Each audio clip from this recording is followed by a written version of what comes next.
Good morning students, welcome to my channel. आज हम लोग एसएससी जीडी एवं अग्निवीर एवं आर्मी की तैयारी के लिए महत्वपूर्ण प्रश्न को देखेंगे जो विज्ञान से संबंधित है। इस वीडियो में 20 प्रश्न होंगे।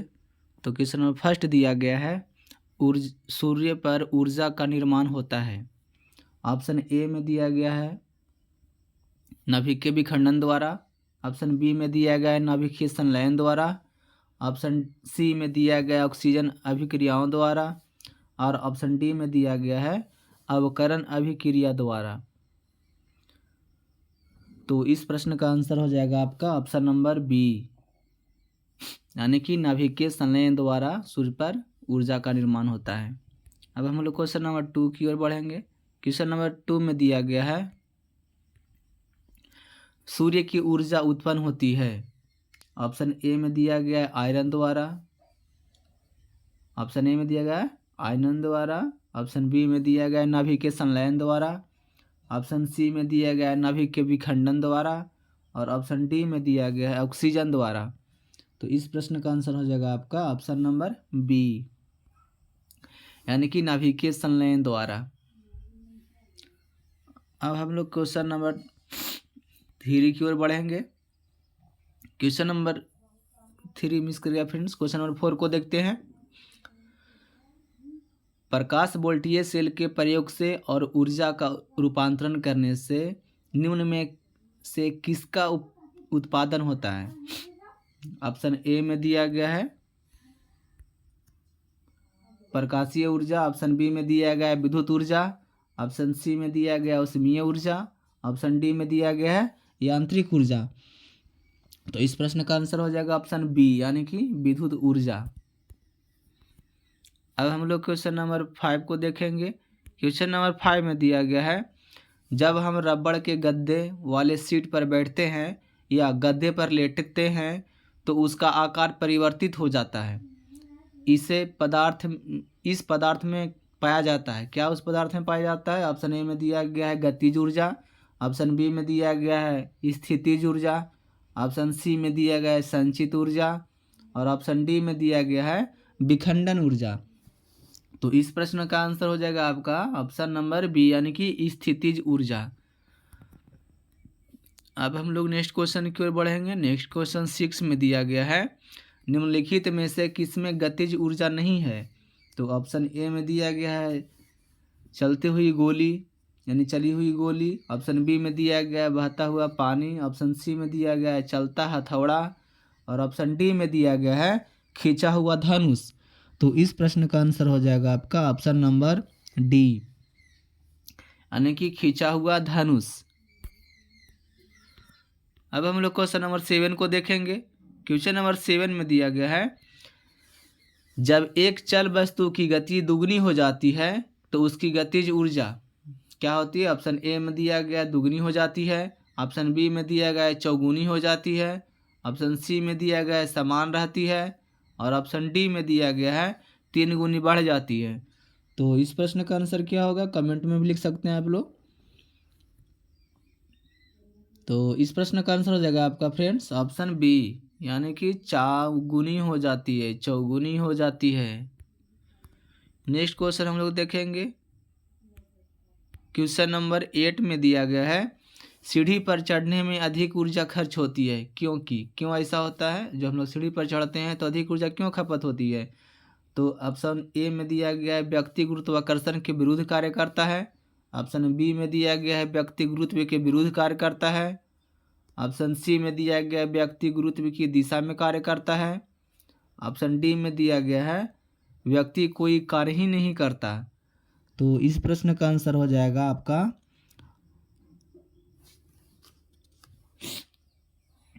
ऑप्शन बी, यानी कि व्यक्ति गुरुत्व के विरुद्ध कार्य करता है।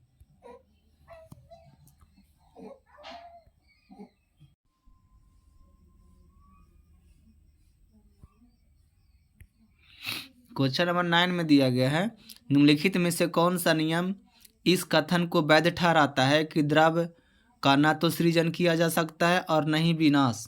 ऑप्शन ए में दिया गया है ऊर्जा संरक्षण का नियम। ऑप्शन बी में दिया गया है ला सातल्य का नियम, ऑप्शन बी सी में दिया गया है द्रव्यमान संरक्षण का नियम, और ऑप्शन डी में दिया गया है परासरण का नियम। तो इस प्रश्न का आंसर हो जाएगा आपका ऑप्शन नंबर ए, यानी कि ऊर्जा संरक्षण का नियम।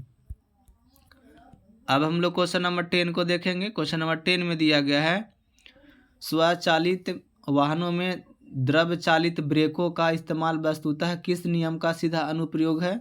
ऑप्शन ए में दिया गया है पास्कल का नियम, ऑप्शन बी में दिया गया है टोरिसेली का नियम, ऑप्शन सी में दिया गया है आर्किमिडीज का सिद्धांत, और ऑप्शन डी में दिया गया है न्यूटन का नियम। तो इस प्रश्न का आंसर हो जाएगा आपका ऑप्शन नंबर ए, यानी कि पास्कल का नियम। अब हम लोग क्वेश्चन नंबर 11 की ओर बढ़ेंगे। क्वेश्चन नंबर 11 में दिया गया है रेल की पटरियां अपने वक्रों पर किस कारण से बैक की जाती है। तो ऑप्शन ए में दिया गया है रेलगाड़ी के भार के क्षैतिज घटक के आवश्यक अपकेंद्री बल प्राप्त किया जा सके। ऑप्शन बी में दिया गया रेलगाड़ी के पहिए और पटरियों के बीच किसी भी प्रकार का घर्षण बल उत्पन्न नहीं हो सकता। ऑप्शन सी में दिया गया रेलगाड़ी के भार के क्षैतिज घटक से आवश्यक अभिकेंद्रीकरण बल प्राप्त किया जा सकता है। ऑप्शन डी में दिया गया है रेलगाड़ी अंदर की ओर नहीं गिर सकती है। तो इस प्रश्न का आंसर हो जाएगा आपका ऑप्शन सी, यानी कि रेलगाड़ी के भार के क्षैतिज घटक के आवश्यक अभिकेंद्रण बल प्राप्त किया जा सकता है। क्वेश्चन नंबर 12 में दिया गया है साइकिल चलाने वाला मोड़ लेते समय क्यों झुकता है। ऑप्शन ए में देगा, बहुत भी आई क्वेश्चन फ्रेंड्स, साइकिल चलाते हैं वो मोड़ पर जब मोड़ लेते हैं तो क्यों झुकते हैं। तो ऑप्शन ए में दिया गया है कि साइकिल और आदमी की गति समान होनी चाहिए वरना साइकिल फिसल जाएगी। ऑप्शन बी में दिया गया है वह झुकता है ताकि गुरुत्व केंद्र आधार के अंदर बना रहे, वह उसे गिरने से बचाएगा। ऑप्शन सी में दिया गया वह झुकता है ताकि वक्र मार्ग पर चलने के लिए पहियों पर दबाव डाला जा सके, और ऑप्शन डी में दिया गया है वह झुकता है ताकि वक्र को और तेजी से पा सके।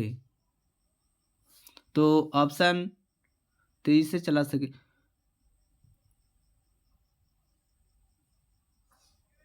तो इस प्रश्न का आंसर हो जाएगा आपका ऑप्शन नंबर बी, यानी कि वह झुकता है ताकि गुरुत्व केंद्र आधार के अंदर बना रहे और वह उसे गिरने से बचाएगा। अब हम लोग क्वेश्चन नंबर 13 को देखेंगे। क्वेश्चन नंबर 13 में दिया गया है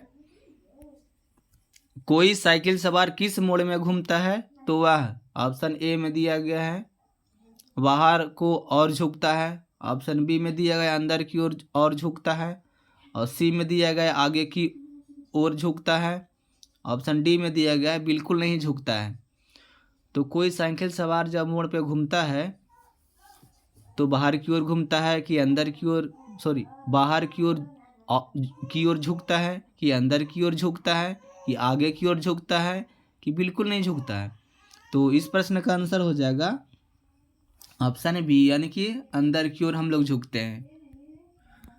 अब हम लोग क्वेश्चन नंबर 14 को देखेंगे। क्वेश्चन नंबर 14 में दिया गया है जब दूध को प्रबल ढंग से मथा जाता है तो उसमें से क्रीम किस कारण से अलग हो जाती है।